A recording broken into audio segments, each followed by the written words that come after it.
La rue commerçante française traverse une crise sans précédent, avec une vague de faillites et de procédures de sauvegarde frappant les grands distributeurs entre 2023 et 2026. Dans ce compte à rebours, nous classons 12 des plus grandes enseignes en France, de celles dont il est confirmé qu'elles ont déposé le bilan aux marques nationales qui déclenchent maintenant des alarmes chez les analystes. Certains cas sont incontestables, des milliers d'emplois perdus et des noms iconiques effacés presque du jour au lendemain. D'autres ne sont peut-être qu'un avertissement, mais tous révèlent comment la dette, la disruption numérique et la flambée des coûts poussent le commerce de détail français au bord du gouffre. Et à mesure que nous avançons, les enjeux ne font que monter, culminant avec quelque chose d'autrefois impensable. Même des institutions vieilles de plusieurs décennies sont maintenant menacées. Commençons le décompte, en débutant par le numéro 12. 12e place, la Redoute. En 12e position, la Redoute figure comme l'une des premières victimes confirmées de cette vague de faillite dans le commerce de détail français. Fondée à Roubaix en 1837, la Redoute est devenue un symbole de la mode accessible et de la vente à distance, une destination pour des générations de familles françaises qui feuilletaient son célèbre catalogue saisonnier. En 2014, la maison mère Redcats se trouvait au bord du gouffre financier. L'État français a dû accompagner indirectement la transition. La Redoute a finalement été rachetée par ses propres dirigeants avec le soutien de la famille Mullier pour 1 euro symbolique, mais avec une dette à gérer et une transformation numérique à financer en urgence. Des centaines d'emplois ont été supprimés dans les centres logistiques de Roubaix, où la Redoute a longtemps fait vivre tout un bassin d'emplois. La perte a marqué un jalon sombre, la fin d'une certaine ère du commerce par correspondance français, un modèle qui avait traversé 2 guerres mondiales avant de céder face à Amazon et aux plateformes numériques. 11e place, Camaïeu. En 11e place, l'effondrement de Camaïeu en septembre 2022 a envoyé des ondes de choc dans tout le commerce de détail français. Fondé à Roubaix en 1984, Camaïeu était plus qu'une chaîne de prêt-à-porter. C'était un tissu commercial ancré dans la vie quotidienne de millions de Françaises, la marque de la mode abordable, accessible à toutes, de Dunkerque à Marseille. Quand le tribunal de commerce de Lille a prononcé la liquidation judiciaire, un administrateur a été désigné pour superviser ce qui allait devenir l'un des plus grands échecs commerciaux de mémoire récente. Plus de 630 magasins ont commencé à fermer en succession rapide, mettant fin à près de 40 ans de commerce. Les conséquences ont été immédiates et sévères, environ 2600 salariés ont perdu leur emploi et les fournisseurs se sont retrouvés avec des centaines de millions d'euros de factures impayées. Pour de nombreuses communautés, la fermeture du Camaïeu local signifiait plus que des rayons vides. Elle marquait la perte d'un lieu familier et d'une source d'emploi stable. À chaque rideau baissé, l'ampleur de la crise devenait douloureusement évidente. 10e place, André. En 10e place, la disparition d'André a révélé la vulnérabilité même des enseignes de chaussures emblématiques sur la rue commerçante française. Fondée à Paris en 1896, André avait grandi d'une boutique unique en une marque nationale, connue pour ses modèles accessibles et sa présence dans tous les centres-villes. En 2020, le tribunal de commerce de Paris a prononcé la liquidation judiciaire.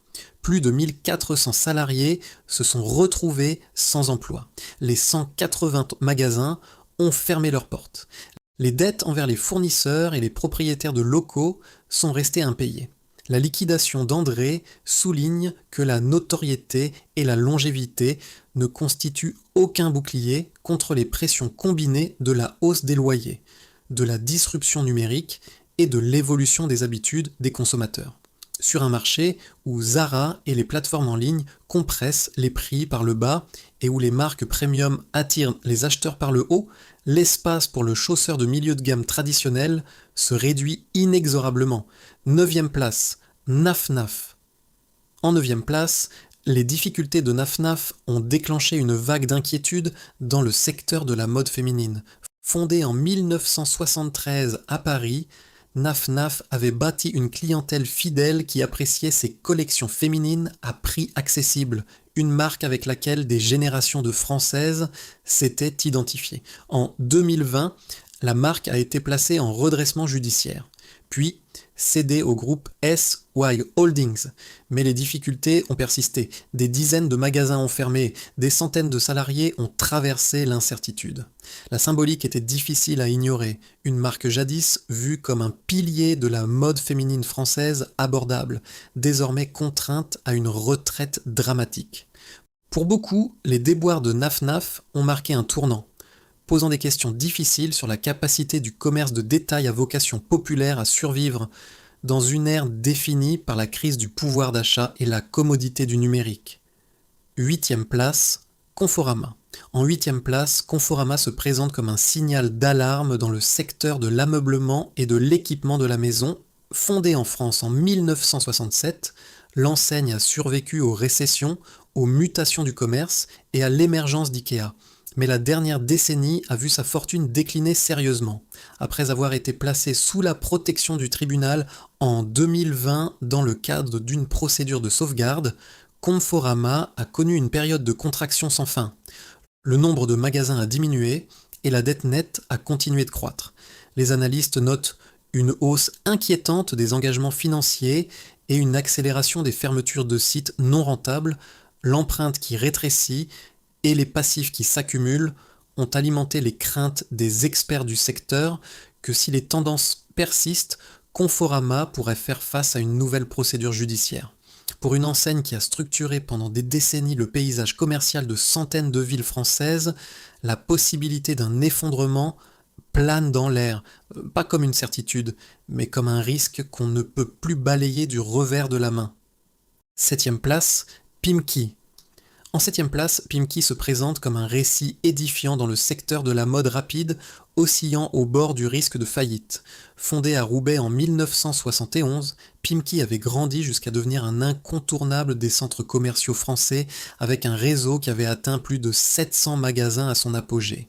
Aujourd'hui, ce nombre s'est dramatiquement réduit. En 2023, Pimkie a annoncé la fermeture de l'ensemble de ses magasins en France. Plus de 70 points de vente, plus de 700 emplois menacés, la procédure judiciaire n'a pas trouvé de repreneur pour l'intégralité du réseau. Les tentatives de modernisation de l'enseigne, se tournant vers le e-commerce et renégociant les loyers, ont peiné à tenir le rythme face à des rivaux nativement numériques. Les analystes avertissent que sans un redressement majeur, d'autres enseignes pourraient suivre le même chemin, avec des pertes persistantes et une fenêtre de risque s'étendant jusqu'en 2026, l'avenir du secteur reste profondément incertain. 6e place, GoSport. En 6e place, GoSport se présente comme un cas rare de quasi-sauvetage du bord du gouffre sur la rue commerçante française assiégée. Fondée en France en 1978, GoSport avait grandi pour devenir l'un des plus grands spécialistes français de l'équipement sportif, avec des centaines de magasins ancrés dans les zones commerciales et les centres-villes. Au début de 2022, cependant, la société faisait face à des pertes croissantes, des loyers insoutenables et une clientèle en contraction, le tout intensifié par la montée en puissance des concurrents en ligne et un resserrement persistant des dépenses des ménages. Sous la menace d'une liquidation judiciaire formelle, GoSport a été cédé en 2022 à Intersport, rival fondé par d'anciens acteurs du secteur. Les conseillers ont orchestré la transaction, permettant à GoSport d'éviter la finalité d'une liquidation, mais au prix de fermetures supplémentaires et de pertes d'emplois. Contrairement aux effondrements purs et simples observés ailleurs, l'histoire de GoSport apporte une mesure d'espoir. Un quasi-accident qui révèle que toutes les crises ne se terminent pas en liquidation, mais aussi un avertissement que les forces qui reconfigurent le commerce français laissent peu de havre sûr. 5e place, Photobox/Photoservice. En 5e place, les enseignes spécialisées dans le tirage photo et les souvenirs imprimés font face à une surveillance croissante alors que la tradition de la photo physique se heurte à la disruption numérique. Ces réseaux, qui avaient bâti leur modèle sur la démocratisation de la photo imprimée, se retrouvent aujourd'hui dans une position précaire. En 2025, Plusieurs acteurs du secteur ont émis des avertissements sur leurs résultats financiers qui ont secoué les investisseurs et les analystes. Ces avertissements citaient un net ralentissement des ventes en magasin, des marges bénéficiaires comprimées et des coûts en hausse, des loyers aux salaires qui ont dépassé la modeste croissance des revenus. La substitution numérique est au cœur du défi. Les photos numériques partagées sur Instagram ou stockées dans le cloud ont progressivement érodé le marché des tirages physiques, notamment chez les consommateurs les plus jeunes. Si ces tendances se poursuivent jusqu'en 2026 et 2027, ces enseignes pourraient faire face au même risque existentiel qui a fait chuter d'autres spécialistes. La question est désormais de savoir si la tradition de faire tirer ses photos en boutique peut survivre dans un monde où un souvenir n'est qu'un filtre Instagram. 4e place, Casino. En 4e place, Casino fait face à des craintes croissantes de faillite, un scénario autrefois impensable pour l'un des groupes de distribution les plus connus de France. Fondé à Saint-Étienne en 1898, Casino avait bâti sa réputation sur la promesse d'un commerce de qualité accessible à tous, un modèle qui avait résonné avec les consommateurs à travers les récessions comme les périodes d'essor. Les finances de Casino ont connu une dérive dramatique. La dette totale du groupe a dépassé les 6 milliards d'euros, un héritage d'acquisition financé par l'endettement qui menaçait désormais d'étrangler sa capacité à se réformer. En 2023, sous la pression des créanciers, Casino a dû céder plus de 400 supermarchés et hypermarchés à Intermarché et Auchan, une amputation historique de son réseau. Pour les 36 000 salariés concernés, l'avenir a longtemps été suspendu à un fil.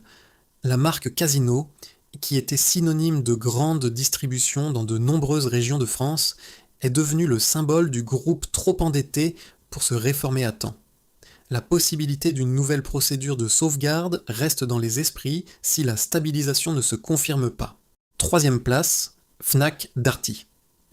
En 3e place, Fnac Darty se trouve à la croisée des chemins de la vie culturelle et commerciale française, confrontée à des spéculations sur sa survie à terme.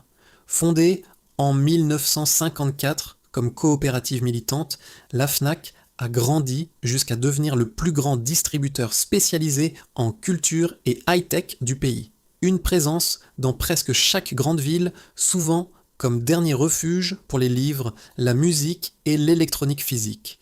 Pendant des décennies, le groupe a survécu aux tempêtes qui ont emporté ses rivaux. Pourtant, même si Fnac Darty est devenu un symbole de la France culturelle, les forces qui s'y opposent ne se sont qu'intensifiées. La montée d'Amazon et des pure players a profondément reconfiguré la façon dont les Français achètent nos livres, films et appareils électroniques, proposant des prix plus bas, une livraison immédiate et une expérience numérique qui érode le besoin de magasins physiques. Les propres résultats financiers du groupe révèlent la tension. Les loyers commerciaux absorbent une part significative des revenus et le nombre de magasins a commencé à décliner. Le groupe a lancé un programme prudent de fermeture qui s'accélère en 2025 et 2026. Les analystes avertissent tant que des marges minces laissent peu de place à l'erreur. Si les tendances se poursuivent, certains experts craignent que Fnac Darty pourrait être poussé vers une procédure judiciaire. La perte potentielle de la Fnac ne serait pas seulement un événement commercial. Elle marquerait la fin d'une ère pour la vie culturelle des villes françaises, soulevant la question: la dernière grande chaîne culturelle physique de France pourrait-elle vraiment disparaître? 2e place, Auchan. En 2e place, Auchan fait face à une menace de faillite qui semblait autrefois presque impensable pour l'un des piliers du paysage commercial alimentaire français. Fondé à Roubaix en 1961, Auchan a bâti sa réputation sur les grands hypermarchés, un format qu'il a contribué à inventer et à populariser en France et dans le monde, mais précisément ce qui avait rendu son modèle économique distinctif, des surfaces de vente gigantesques avec des coûts fixes colossaux, est devenu sa plus grande vulnérabilité. Sur un marché où Lidl et Aldi compriment les prix par le bas et où les courses en ligne progressent à grande vitesse, Auchan se retrouve piégé dans un modèle coûteux est difficile à adapter. Auchan a enregistré des pertes opérationnelles significatives au cours des dernières années. Sa part de marché a glissé de plus de 10% à moins de 7% en quelques années seulement. Des hypermarchés emblématiques ont été fermés ou cédés. Des milliers de salariés ont traversé des restructurations douloureuses. La famille Mullier, actionnaire de référence, a injecté des capitaux pour stabiliser la situation. Mais la question qui plane est simple. Si le modèle de l'hypermarché ne fonctionne plus comme avant en France, que se passera-t-il ensuite? La possibilité reste réelle que sans un changement radical de modèle, Auchan puisse faire face au type de procédure qui a déjà balayé tant de noms de la carte du commerce français. Première place, E. Leclerc. Et enfin, en première place, E. Leclerc représente le scénario de faillite le plus impensable du commerce de détail français. Fondé par Michel-Édouard Leclerc à Landerneau en 1949, E. Leclerc est bien plus qu'une chaîne de supermarchés, c'est une institution sociale construite sur la promesse de défendre le pouvoir d'achat des Français, une coopérative de commerçants indépendants qui s'est donné pour mission de pratiquer les prix les plus bas du marché, avec un réseau de plus de 700 hypermarchés et une présence dans des communautés où les alternatives sont parfois rares. E. Leclerc opère sur des marges extrêmement minces, à peine 1,5% de bénéfices sur des milliards d'euros de ventes annuelles. Cette fragilité est aujourd'hui mise à l'épreuve par une tempête parfaite de coûts croissants, de pertes dues au vol et d'un héritage d'obligations envers les adhérents et les fournisseurs qui pèsent lourdement sur le bilan. Les vols en magasin sont estimés à plusieurs centaines de millions d'euros par an, une somme qui rivalise avec le bénéfice annuel total de la division alimentaire. Les dépenses de sécurité ont augmenté, mais aussi les pertes, forçant des choix difficiles en matière d'effectifs et de viabilité des magasins. Dans la première moitié de 2026, plusieurs dizaines de centres E. Leclerc ont déjà été fermés ou restructurés, et les analystes avertissent que ce n'est peut-être que le début si les tendances actuelles persistent. Contrairement aux concurrents détenus par des actionnaires extérieurs, la structure coopérative de Leclerc limite sa capacité à lever rapidement des capitaux frais ou à céder des divisions rapidement. Les obligations envers les adhérents et un réseau complexe de dettes au niveau du groupe restreignent encore la flexibilité financière, créant un profil de risque que certains experts décrivent maintenant comme systémique. Si une entreprise aussi profondément tissée dans le tissu de la vie française devait entrer en procédure collective, le choc se répercuterait bien au-delà du secteur de la distribution, affectant les emplois, les fournisseurs et les communautés qui dépendent de leur E. Leclerc local pour leurs produits de première nécessité. La possibilité reste spéculative, mais l'ampleur des pertes récentes, les fermetures de magasins et la pression incessante sur les marges ont transformé ce qui était autrefois impensable en un scénario qui ne peut plus être catégoriquement écarté. Pour la première fois, la question doit être posée. Même E. Leclerc, avec son héritage de plus de 75 ans et la plus profonde pénétration du marché de l'histoire de la distribution française, pourrait-il faire face au type de procédure qui a déjà balayé tant de noms de la rue commerçante française? Conclusion. En conclusion, le sort de ces 12 enseignes souligne la fragilité profonde du modèle de commerce de détail français et le besoin urgent de solutions avant que le prochain choc n'arrive. À travers les 12 cas, effondrement confirmé et risques imminents, un schéma Stark émerge. La rue commerçante française n'est plus protégée par l'héritage ou la fidélité à la marque. La disruption numérique, la hausse des coûts et les habitudes changeantes exposent même les distributeurs les plus iconiques à une procédure collective soudaine ou à des avertissements spéculatifs de faillite. La leçon est claire, les anciennes règles du commerce de détail sont brisées et la survie signifie maintenant une adaptation radicale. Quelle enseigne vous inquiète le plus? Dites-nous vos pensées ci-dessous.